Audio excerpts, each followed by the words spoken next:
para sa magandang umaga.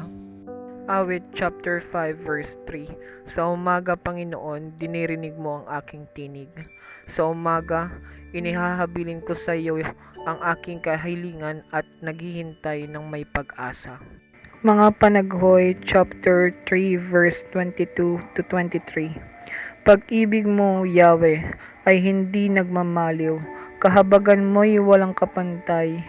Ito ay laging sariwa bawat umaga. Katapatan mo'y napakadakila.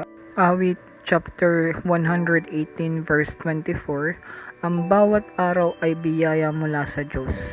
Magalak tayo at maging masaya. Bawat araw at umaga ay mahalaga.